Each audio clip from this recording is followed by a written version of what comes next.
Hello dear brothers and sisters, so welcome to போத்தமிழ் classes. So போத்தமிழில் அடுத்து நம்ம பார்க்கக்கூடிய ஒரு தலைப்பு வந்து பார்த்தீங்கன்னா தமிழ் சான்றோர் பற்றிய செய்திகள் அப்படின்ற ஒரு தலைப்பில் கண்ணதாசனை பற்றி தான் அடுத்து நம்ம பார்க்க போகிறோம். ஸோ கவியரசு கண்ணதாசன் அவருடைய சிறப்புகளை பற்றி நம்ம பார்த்துடலாம். சரியா? சிறப்பு செய்திகள் என்னன்றது பார்த்துடலாமா? ஓகே. ஸோ தமிழ் சான்றோர் கண்ணதாசன். ஓகே, இவருடைய இயற்பெயர் என்னது? முத்தையா. சரியா? கண்ணதாசனுடைய இயற்பெயர் என்னது? முத்தையா. ஸோ காலம் 1927 பிறந்திருப்பாரு, ஜூன் 24. அதே போல் 1981 ஆண்டு அக்டோபர் 17 இறந்திருப்பார். சரியா? ஸோ இவருடைய பிறந்த இடம் சிறுகூடல்பட்டி. எந்த மாவட்டம்? சிவகங்கை மாவட்டம்.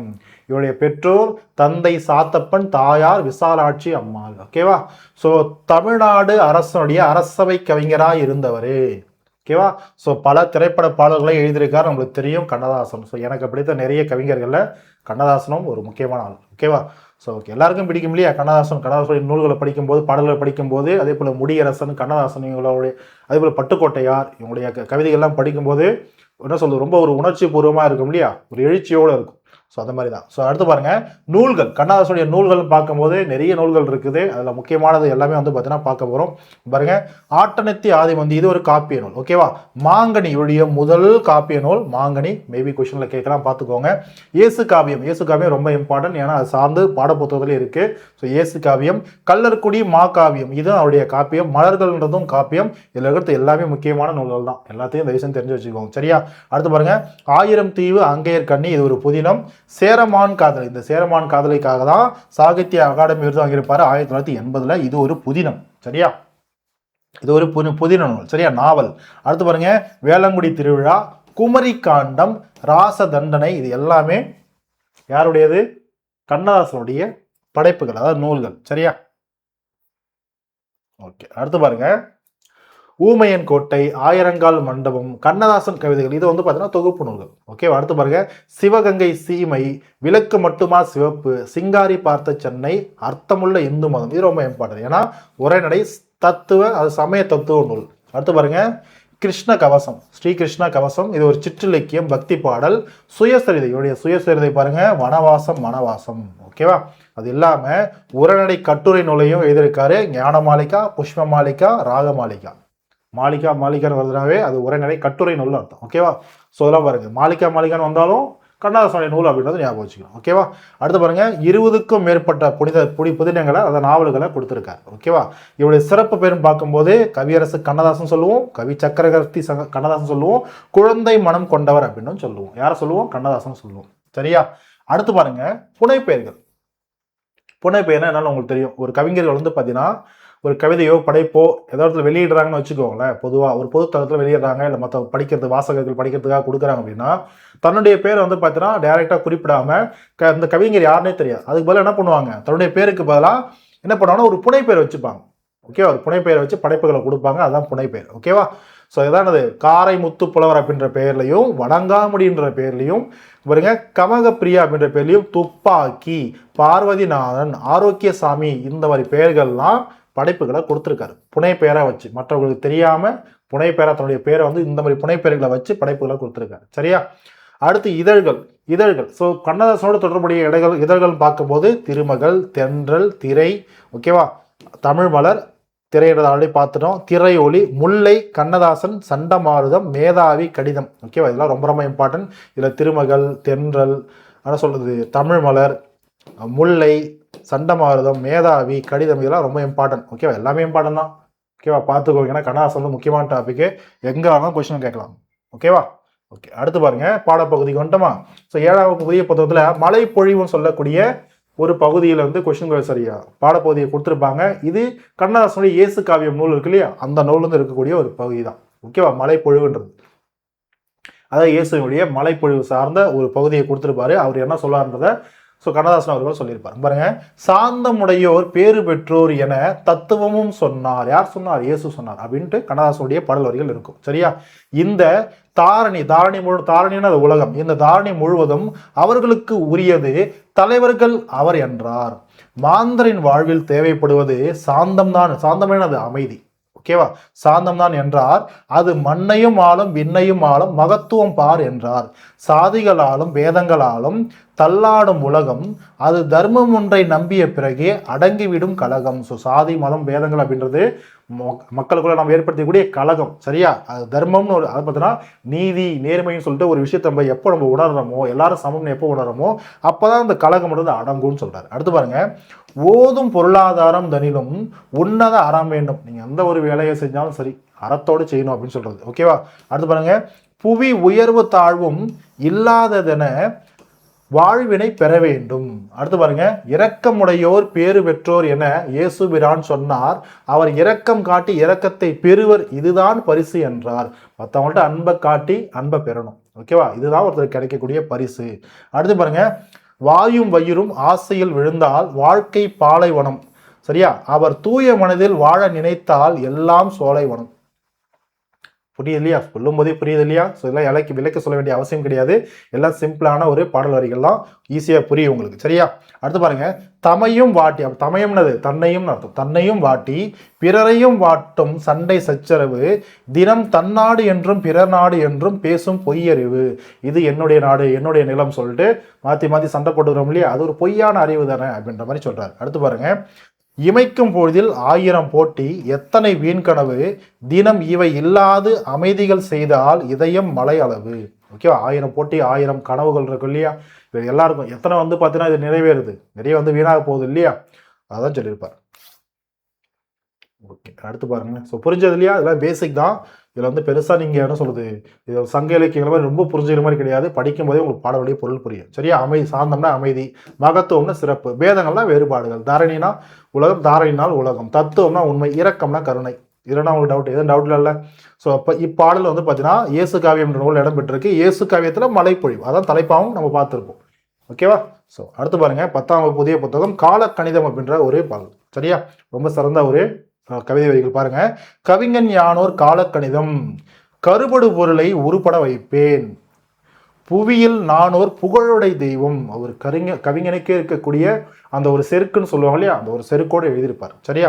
அது கவிஞனுக்கு, எல்லா கவிஞரும் ஒரு சிறந்த கவிஞன் இருந்தால் இருக்கதான் செய்யும். ஒரு என்ன சொல்றது, ஒரு திறமையான ஒருத்தர் வந்து அவன்கிட்ட செருக்குன்னு கொஞ்சமா இருக்கும் இல்லையா? அதன் அடிப்படையில் எழுதியிருப்பாரு. ஸோ ரொம்ப பிடிச்ச ஒரு கவிதை பாருங்க.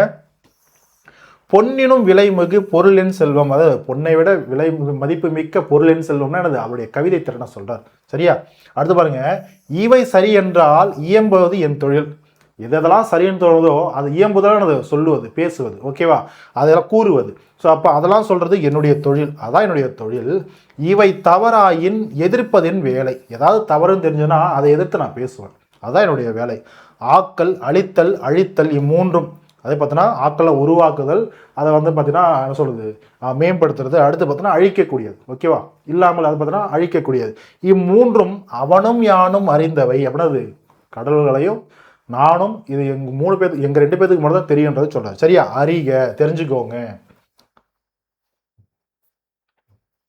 ஓகே, அடுத்து பாருங்க, செல்வர் தம் கையில் சிறைப்பட மாட்டேன், பதவி வாளுக்கு பயப்பட மாட்டேன். ஓகே, பதவியில் இருக்கவங்க, பவரில் இருக்காங்கன்னா பயப்பட மாட்டேன். பாசம் மிகுந்தேன், பற்றுதல் மிகுந்தேன், ஆசை தருவான அனைத்தும் பற்றுவேன், உண்டாயின் பிறர் உண்ண தருவேன். என்கிட்ட இருக்குன்னா மற்றவங்களுக்கு கொடுப்பேன், இல்லாயின் எமரில்லம் தட்டுவேன். இல்லை அப்படின்னாலும் நண்பர்களுடைய வீட்டை தட்டி மற்றவங்கள்ட்ட கேட்டு நான் பெறுவேன், இல்லைன்னா வந்து பார்த்தோன்னா எமரில்லம் தட்டுவேன் அப்படின்னு சொல்றாரு. ஓகேவா? அடுத்து பாருங்க, வண்டாய் எழுந்து மலர்களில் அமர்வேன், வாய்ப்புறத்தேனை ஊர்புற தருவேன். வண்டாய் எழுந்து மலர்களில் அமர்வேன், வாய்ப்புறத்தேவன், நான் என்ன எடுக்கிறனோ அது மக்களுக்கும் கொடுத்து உதவுவான்னு அர்த்தம். சரியா? ஊர்புற தருவேன் அர்த்தம். அடுத்து பாருங்க, பண்டோர் கம்பன் பாரதி தாசன் சொல்லாதென சில சொல்லிட முனைவேன். சிறந்த தமிழ் அறிஞர்களாகி இவங்களாம் சொல்லாத விஷயத்த நான் ஒன்று சொல்றதுக்கு முற்படுவேன். ஓகேவா? என்னுடைய கவிதைகளை நான் கொண்டு வர ட்ரை பண்ணுவேன்னு அர்த்தம். அடுத்து பாருங்க, புகழ்ந்தால் என்னுடன் புல்லரிக்காது, இகழ்ந்தால் என் மனம் இறந்து விடாது, வளமார் கவிகள் வாக்கு மூலங்கள் இறந்த பின்னாலே எழுதுக தீர்ப்பு, கல்லாய் மரமாய் காடு மேடாக மாறாதிருக்க யான் வனவிலங்கு அல்லன். நான் வந்து பார்த்தீங்கன்னா வனவிலங்கு, நான் ஒரு விலங்கு கிடையாது. கல்லோ மணலோ சொல்லுது, காடோ மரமோ இதெல்லாம் கிடையாது. நான் எனக்கும் உணர்வுகள் இருக்குல்லையா, உணர்ச்சிகள் இருக்கு இல்லையா, அதை சொல்றாரு. அடுத்து பாருங்க, மாற்றம் எனது மாநில தத்துவம். மாற்றம் அப்படின்றது சொல்றாரு. ஓகேவா? மாற்றம்ன்றது மாநில தத்துவம். அடுத்து, மாறும் உலகின் மகத்துவம் அறிவேன், எவ்வவை தீமை எவ்வவை நன்மை என்பதறிந்து ஏகுமின் சாலை. ஏகும் அப்படின்னா ஏகுதல் அப்படின்னா அடைதல். ஓகேவா, இல்லை போதல்னு சொல்லுவோம் இல்லையா, அதான். ஸோ எது தீமை எது நல்லதுன்னு தெரிஞ்சு அதை நோக்கி என்னுடைய சாலை என்னுடைய வழி போகும். தலைவர் மாறுவர் தர்பார் மாறும், தலைவர்கள் மாறுவாங்க, அதை ஆளக்கூடிய தர்பார் அரசுன்றதை மாறும். தத்துவம் மட்டுமே அட்சய பாத்திரம், தத்துவங்கள் மட்டும்தான் நிலைச்சிருக்கும். கொள்வோர் கொள்க குறைப்போர் குறைக்க, உள்வாய் வார்த்தை உடம்பு தொடாது. சரியா, கொள்வோர் கொள்கை, என்னை பற்றி யார் புகழ்ந்து பேசாலும் பேசிக்கோங்க, இல்லை என்னை பற்றி யார் இழந்து பேசும் குறைக்க, பார்த்தீங்கன்னா யார் இழந்து பேசுகிறீங்களோ பேசிக்கோங்க, நீங்கள் சொல்லக்கூடிய எந்த வார்த்தையும் என்னுடைய உடம்பு தொடாது, எதுக்கும் நான் ரியாக்ட் பண்ண மாட்டேன் அப்படின்னு சொல்கிறார். அடுத்து பாருங்க, நானே தொடக்கம் நானே முடிவு, நான் உரைப்பதுதான் நாட்டின் சட்டம் சொல்கிறார். ஓகேவா, ஸோ கண்ணதாசன். அடுத்து பாருங்க, இவருடைய முதல் திரைப்பட பாடல் கலங்காதிரு மனமே அப்படின்னு சொல்லக்கூடிய பாடல் 1949 வந்திருக்கும்.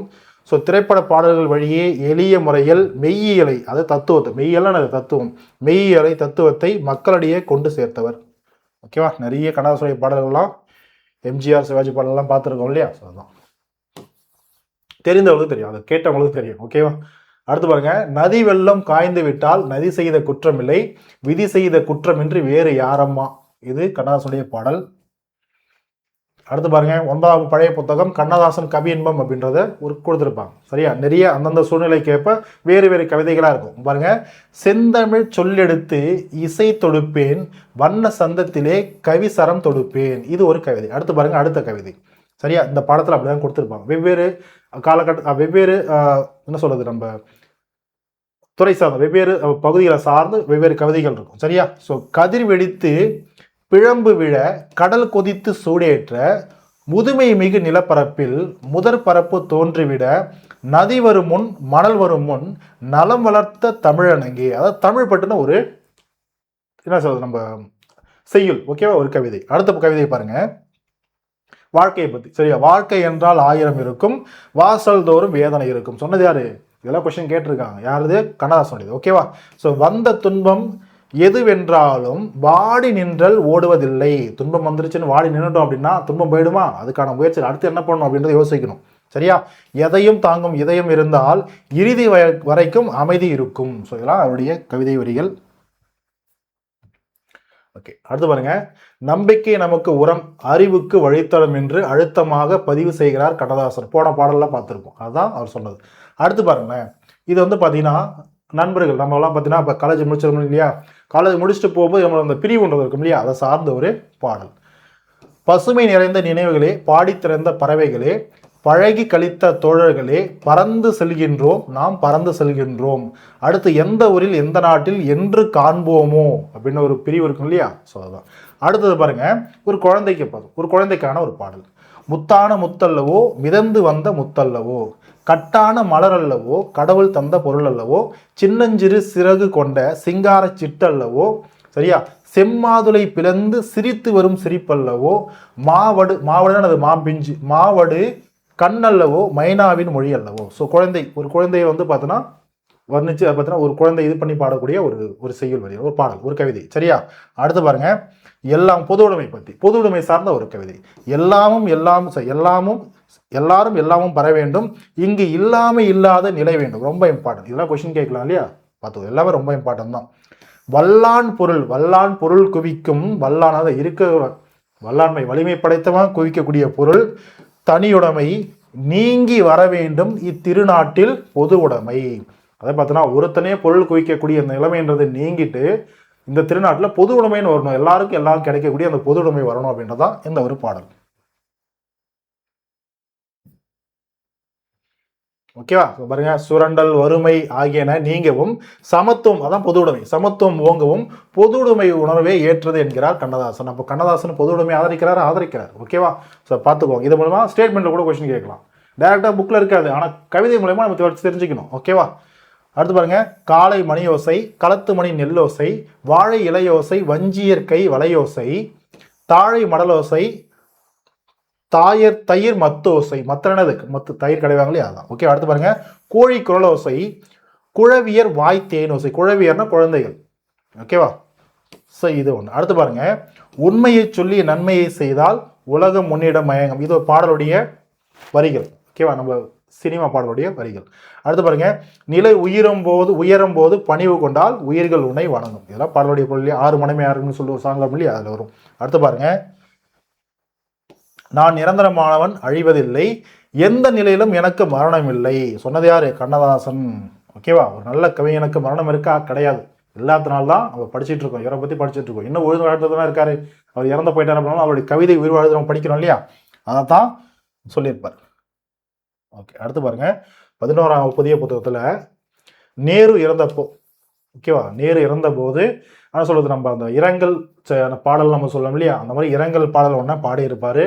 ஸோ அது நேருடைய இறப்பின் காரணமாக. ஓகேவா? அங்கே பாருங்க. சீரிய நெற்றி எங்கே, சிவந்த நல் இதழ்கள் எங்கே, கூரிய விழிகள் எங்கே, குறுநகை போனது எங்கே, நேரிய பார்வை எங்கே, நிமிர்ந்த நன்னடைதான் எங்கே, நிலமெல்லாம் வணங்கும் தோற்றம் நெருப்பினில் வீழ்ந்தது எங்கே அப்படின்றது கண்ணதாசனுடைய பாடல், ஒரு இரங்கல் பாடல். ஓகேவா? அடுத்து பாருங்க. 12ஆம் புதிய புத்தகம். முச்சங்கம் கூட்டி முதுபுலர்தமை கூட்டி அச்சங்கத்துள்ளே அளப்பரிய பொருள் கூட்டி சொற்சங்கமாக சுவை மிகுந்த கவி கூட்டி அற்புதங்கள் எல்லாம் அமைத்த பெருமாட்டி. ஓகேவா? இந்த பாடலை கொடுத்து கேட்கலாம். கண்ணதாசனுடைய பாடல். அவ்வளவுதான்மா. ஸோ இது வரைக்கும் நம்ம கண்ணதாசன் அவரை பற்றின ஒரு அடிப்படை செய்திகள், அவரை பற்றின அடிப்படை செய்திகள் பார்த்தோம். அவர் என்ன நூல்கள் இயற்றினார், அவர் சிறப்பு பெயர்கள் என்ன, புனைப்பெயர்கள் என்ன, என்னென்ன நூல்கள்லாம் கொடுத்துருக்காரு, என்னென்ன இதழ்கள்லாம் வந்து பார்த்தோன்னா அவர் நடத்தினார், அவரோட தொடர்புடைய அந்த இதழ்கள்லாம் என்னென்ன, அதே போல் எந்தெந்த பாடங்களில், எந்தெந்த ஸ்டாண்டர்டில், எந்தெந்த பாடப்பகுதியில் அவர் இயற்றிய அந்த என்ன சொல்கிறது செய்யுள் பகுதிகள், பாடல், கவிதைகள்லாம் இருக்குது அப்படின்றத நான் பார்த்தோம் இல்லையா? ஸோ எக்ஸாம் பாயிண்ட் ஆஃப்ல இதை பேஸ் பண்ணி கொஸ்டின் கேட்கலாம். எப்படி நம்ம பாரதிதாசனுக்கு அதிகமாக நம்ம நிறைய பாடல்கள் இருக்கும் அதெல்லாம் பார்க்குறோம் இல்லையா, அதே போல் இவருக்கும் வந்து பார்த்தோன்னா சிறந்த கொஞ்சம் தான் நம்ம பார்த்தாலும், கொஞ்சம் தான் இல்லை, இதுவே வந்து பார்த்தா நிறைய பாடல்கள், செய்யுள்கள், கவிதைகள் இருந்திருக்கும்.